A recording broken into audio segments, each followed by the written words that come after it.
That was Professor Eddie Glaude from Princeton University. He was speaking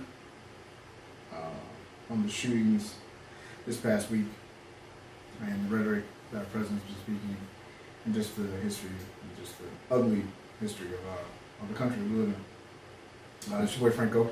That's your boy, the Pie Guy. We decided to start off with that because we both saw it and we thought it was very powerful speech, very powerful words being spoken to a man. I believe like the last sentence he said was like the most powerful. Like, how do you set them free from being white? Like, wow. Yeah. If you've been living under a rock the last week, a lot of shit has happened. There were two major mass shootings in our country. One in Dayton, Ohio, and one in El Paso. El Paso started with the first one, and then not even 24 hours after that, less than 24 hours after that, that's when the Dayton shooter killed 9, injured 26. You think people like, of course everybody gonna think like it's some type of coke going on, like they were in cahoots, or like, no, they was pretty distant apart. Yeah, that's kind of. But still, that is kind of like coincidence. Like, wow, like really, like did he see this? But like, okay, that's my cue. Let me go do what I'm gonna do.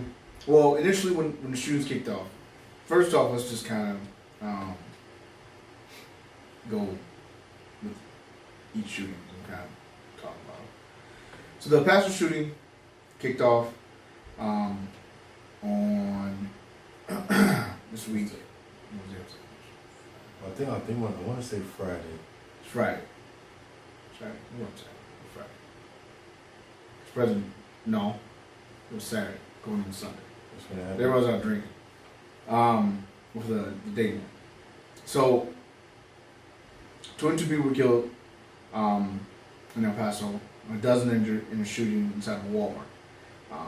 Pretty much this dude, he drove all the way down to El Paso, Texas. Like he was just driving. And the reason why he stopped because he was hungry was how this all kicked off. That's how he picked the Walmart in El Paso, was because he was just hungry. He said, screw it, I'll stop here, and then I'll just start my massacre. Kill people, like nah, dude was like the whole, because he was caught alive. Like they arrested him, and all stuff, and then they found his manifesto and how he wanted to do things with getting rid of immigrants, Hispanics. So he found that Walmart in El Paso, Texas, and he carried out his crime. Is this what like he's telling people, or this what they predicted? No, he's alive. So this is what he told him. I can't believe. I don't want to believe that. Like, I was just driving and I got hungry. So where the fuck did the thought of you killing people come in? Like, you? Oh no, he was going to. So the El Paso police chief said that Cruz purchased his weapon legally. He said that Cruz I'm pretty sure because Texas gun laws are. Yeah. He's being cooperative and forthcoming with information to investigators. The attack targeted Walmart and did not spread to other nearby shopping areas. El Paso Police Sergeant Robert Gomez said, and that most victims were inside the store. The shopping area is about 5 miles from the main border of Mexico. So, like that baffles me. Like, I didn't know that. I know he didn't die or whatever, but. From him, what he said, I don't believe. Yeah, you could say, "Oh, I was just driving, and this is the place I picked to carry out my mass shooting." But and further on, they found that pretty much he has a manifesto, and it's all hate speech, white supremacy. Said that Mexicans it's an invasion. He was helping stop the invasion of Mexicans to this country, the invasion of immigrants to this country. Well, I'm pretty sure he had more than just a manifesto about Mexicans. White supremacy, I don't know. What would have happened if it had been a black Walmart? Well, his whole purpose was to pick out this. It's El Paso, so the majority Hispanics. This is his whole purpose because. The whole thought is, the whole point is, he referenced President Trump in his speech, in his 4-page manifesto, and the point is that he was not okay. He's not okay with the influx in immigration to this country. He's not okay with illegal immigration. He's not okay with the quote unquote invasion of migrants coming to this country. And I don't even think it's an invasion because it's not. America, like these motherfuckers know that these people are here. It's not an invasion, but they're not doing nothing about it. They're trying to do something about it now eventually, but no. There's always been deportation, but what they come into is that a lot of people seek asylum, which is 100% legal in this country, and people seek asylum from their country because of death and war and stuff like that. Yep. And now people are mad about it. Like, well, that's not right. It's legal. So then then it comes into the fact that what they're still coming across the border illegally, and then you go through the whole conversation of you don't want them following the laws of the land, and they're still breaking the law, and I get that. I get there's a right way and there's a wrong way to come in this country. They're still breaking the law, but I'm gonna go out and break the law myself and kill them all. I don't think I don't think he would have thought that through. Idiot. No, I don't think any of them think it through. No, they don't. They just want to be all hell strong on fucking white supremacy and all this other goofy shit when they don't think the shit through and be like, well, damn, I'm just as worse as they are. Yeah. And I think that's what dude was getting at when he said, like, it's us. It's not the president. Well, that's the thing. I mean, it's us as a nation. It's us as people. Not really just white people or black people. It's us as a whole, because you have extremists on both sides. Mm-hmm. You know what I'm saying? I mean, you have extremists on far left, far left, that want to go and have no guns. I don't think it ever changed because of the beliefs of people. No. Everybody's not going to get on one page, and this shit is not going to change. No, it's not. It was happening before he got into the office, and it's going to continue to happen. Well, whether he stay there or when he leaves. The issue is what what Professor stated was that people want to hold on to this thought of that we're this perfect country, that we're this country of the home of the land, or the land of the free and the home of the brave, and that it's just apple pie, fucking baseball, and fireworks, and it's not. This country has an ugly past, and has an ugly history, and has a lot of fucking bodies and skeletons buried in its history, and we just get swept under the rug. You know what I'm saying? I'm sorry for laughing, but I knew this was gonna happen because now I was just scrolling through my phone. It said violent video games. I was getting to that. So top Republicans are stating that, God damn it, I just didn't. Top House Republicans are stating that they're blaming mass shootings on video games. Now, I could have sworn we just went through this. You got the article? Yeah, I don't know if it's the same one, but yeah, you can read off. I mean, go yes. But they've been saying back in the '90s. I remember the whole crime in with the NWA and Parental Advisory. That's why Parental Advisory got kicked out for music. The ESRB rating for video games kicked off. So I mean, essentially, they've been talking about this for a while. They brought the whole video game thing since Columbine. Dad, I'm about to say this has been the video games. I've heard video games in high school. But I'm someone that plays violent video games. I've never once thought like, you know what? I go shoot the shit out of someone in the video game. Never. I will not shoot unless my job tells me I have to. But no. Well, that's within the rights of your job. Right. I'm not your career. You know what I'm saying? Your livelihood. Not, you know what? I don't like them, and I want to get rid of them. But you know I'm not finna go fucking pack a pistol with a fucking 100-round drum attached to it. Like, come on now. Yeah. I doubt. What Call of Duty are you blaming this on? Because Call of Duty has been out for fucking forever. And some of these guys that's doing these crimes right now are like 18 years old. 19. 20, they're young. Yeah. I can see if a 35-year-old go and shoot something up. We've been playing the games longer. The El Paso shooter, because I'm not going to say it. I said, I'm not saying his name. I'm not trying to get any more of any kind of credit. The El Paso gunman is 21. And okay, then, that's so he was born in 2000, what? 90, no? 98? okay. Yeah. And then close enough, goddamn. And then the Dayton mass shooter, he was 24. Cops knocked him dead in 30 seconds. A minute after he started shooting, he was yeah, I saw that video. The rap. And like we just said, 24 hours after the shooting in El Paso, Dayton had 9 people killed and 27 injured. Now this one's kind of crazy because that one is fucking that one was a lot crazy. Okay, so we get it. El Paso right wing extremists listen to Trump logic. You know, Trump kind of speak white supremacy, hate speech. You know, that fire burnt. You know, immigration, all that stuff. This guy was a far left guy. Far left extremist, believed in Elizabeth Warren and Bernie Sanders kind of ordeal going on. And he was all about far left extreme like views. Now, in high school he did have a what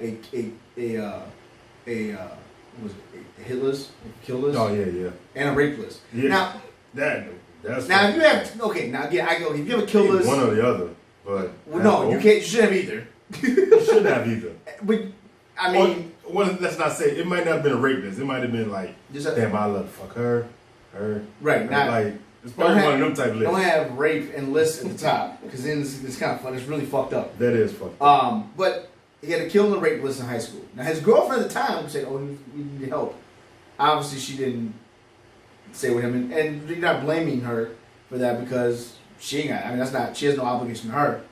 Of course, she blames herself for some of the stuff because I've seen some of the interviews that it's haunting now to know that the kill list and all the stuff she's done. I mean, he's done, but now did you say she like? I mean, I wouldn't love to see it, but you never see a woman do any type of crime like this. No. Or if they are involved in something, is they heavily influenced by a male to do this? No, yeah, I get that. Or they working together like Bonnie and Clyde, like. Well, the problem, the thing is, when you talk about mass shooting, it's domestic terrorism because most of the mass shootings have been acted out and committed by white males that are American citizens. So, I mean, and I've said that. I've been in conversation with people and I've said that white males have killed more people in this country than any other terrorists. Domestic terrorism is running rampant in this country right now, and unfortunately, our government, our politics are not trying to. Politicians, they're not trying to see that. They're just trying to place blame somewhere else. But it's not us. We take money from the NRA. Not us. Not us. Not us. Not us. Not us. It's not us. And one thing I also found funny was that these mass shootings happen, and I'll kind of talk about the Dayton shooting, but these shootings happen, these killings happen, Sandy Hook, Stoneman Douglas and Columbine, all that stuff, and then everyone wants to start talking about Chicago. Which we got our own fucking issue. But it's nothing like that. We know the issue for us. But then we won't even say. We know what they're getting at when they say Chicago, because we think about they talk about all the black crime that's going on, black on black shootings. What are you gonna call it? You gonna call it black domestic terrorism against each other? Like, right?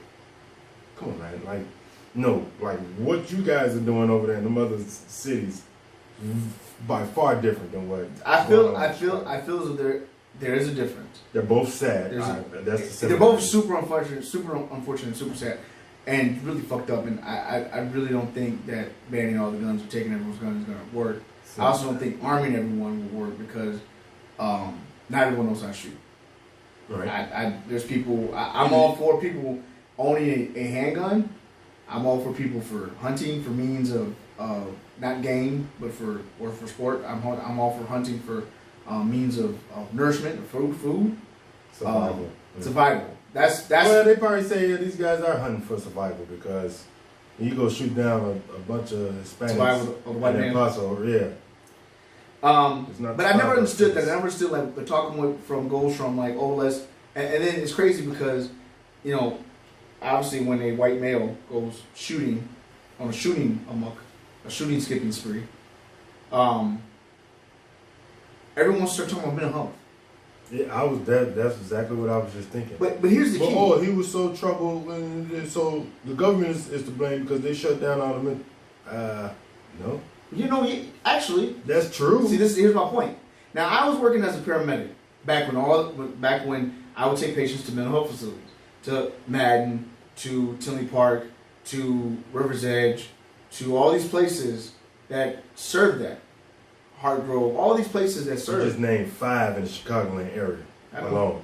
Exactly, I know. So they all haven't been shut down. Tinley Park has been shut down. Oh yeah. Tinley Park is done, and it was huge. But the other 4. Madden is not what it used to be. Madden definitely not what it used to be.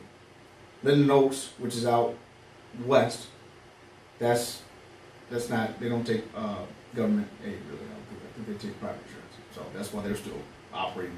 But the funding's not there. You see what I'm saying? Like when you cut funding, like Medicaid, which a lot of people who are mentally disabled are on because they can't really have a life. And a lot of less fortunate families are on Medicaid and have more mental health issues. Exactly. Then you start creating this kind of movement. So you can't sit here and say, well, mental health is the problem, but you're the main component to cutting funding. But that's the thing. Like if you, how can I put this? If I was a parent of one of these kids, and no, I couldn't do that because I'll be some of these parents, myself. Some of these parents, the mother said that she called the cops on her son. The Dayton, I think it was, or El Paso. She called the cops. Well, worried. The cops are called and dealt with the Dayton shooter with his rape and his kill list. But he was a teenager. Right. They don't know no better. The brain is not developed. That's what they're saying. The brain was not developed. It was not a fully, like, he was still young. If that's the case, if the brain is not developed and you know there's something wrong, I say let's stretching it. Let's get that brain. Here. Let's see what's wrong with it. I got you for They one. do it for people with CTE. I got you for one. If that brain's not developed at that age, how do you charge a 15-year-old with murder for shooting and killing the guy who robbed her, who she was robbing, but nonetheless killed him because she was in the sex trafficking and a prostitute. Yeah, that's true. You charge her for murder, right? You charge her for murder. She obviously knew what the fuck was going on, right? Yeah. But I don't think. But the difference is the color of their skin, and we can talk about that all night. We can talk about how how laws abide differently for people of different pigments. Yeah, but I know what we're getting at. So, but she just got released though. So yes, welcome home. Congrats to Cyntoia Brown on her release, and I mean with the help of many of celebrity and just many calls and many petitions, her case was heard. And you know, it was harsh. It was unfair for a child, pretty much, who was forced into that lifestyle. Made a mistake, you know, robbing a dude, but then he was obviously probably beating her and trying to kill her. But that's the thing. Nobody knows. Nobody knows what went on. Nobody knows what happened. Yeah, that's the thing. But at the end of the day, her story was heard. She was rehabilitized. She has, which I think a lot of them could be, especially going. A lot of them could be, and a lot of them can't. Going into a system, a penal system, at such a very young age. She got you don't even go to juvie. You go straight to where the fuck to adult. Yeah, she got she has 2 college degrees. Yeah, that's the thing. If you can prove that you've been rehabilitated, then all means you should deserve a retrial. Let go, time to serve, something. Mm-hmm. Because you've proven pretty much what society wants to know. Well, I don't want to say society, but these judges want to see. Did you? Are you making a change? Or are you doing anything different? Are you still... Nobody's going to be the same person that they were outside they in jail. They're not killing each other. Well, some of them kill people in jail, but... I don't know. It's a very touchy subject. Yeah, back to the Dayton, Ohio mass shooting. 9 people were killed, 27 were injured on early Sunday morning. Yeah, see, Saturday was El Paso, and Sunday morning was the shooting at 1 a.m. in Oregon's city's downtown Oregon district. There's pretty much a popping area, like everyone's going out having a good time. And all that shit. So this dude, they got video of him with his sister and another guy. He even killed his sister, didn't he? Yeah, he killed his sister. That's fucked up. He around 1 o'clock he does it. He goes to the car, changes into a bulletproof vest, helmet, whatever. Gets his rifle, loads. He fucking playing PUBG. And then in 30 seconds killed 9 people. Yeah, but that's the thing. Like when you have a weapon such as the one he had, was it a pistol with that drum or no? He had an AR-15 with a fucking 100-round magazine with drum. This don't take much. It doesn't have to be fully auto. If it's semi, I can let off rounds like this. I mean, this my finger's not. I've been doing this for what 30 seconds. I'm not tired. Yeah, but when you just do this and you can spit out what they say they recover like 41. He was just doing this. It wasn't fully automatic. It was semi. It was an AR-15. It was a single shot. Like if you're going, granted you don't want to have to reload, but come on, now, I'm not finna. That's where the 100-round drum. Yeah. You see that? See that? It's real easy. Okay, there, guy. Trigger finger. Trigger finger happy. Yeah, not making light of the situation, but he had a .223 caliber rifle with a 100-round drum magazine where he carried out his assault. He was wearing a mask, bulletproof vest, and hearing protection, which I didn't understand that. Both of them were wearing hearing protection. The sister too? No. Oh yeah. Both shooters were wearing Both shooters, yeah. That was the first I've ever seen. But, I mean, like... Because they probably used to go into the gun range and wearing it. It's like... It's almost like a habit to them. Like, they was getting ready to go do this. Like, so they've been practicing it this way for a while. So if you've been practicing it, your brain is set on the way you've been practicing it. You're going to carry, your final destination, you're going to carry it out the same way you've been practicing. Yeah. So it's like... I found it weird, too, to see him walking Walmart. That's the thing. He walked in Walmart with the gun out. What blew me was Texas. Texas is an open carry state, and Texas is known. Not an open carry in your fucking hand like that. No, I'm just saying. Like Texas is. Hear me out. Texas is an open carry state. Texas is known to be boasting about guns. Not a single person. And everyone talks about the narrative. Everybody talks narrative. Good guy with a gun. Good guy with a gun would have stopped it. There was not a single person with a gun that sat at their place. Not one. Not one? Not even security. Who knows if they even had security? But not one.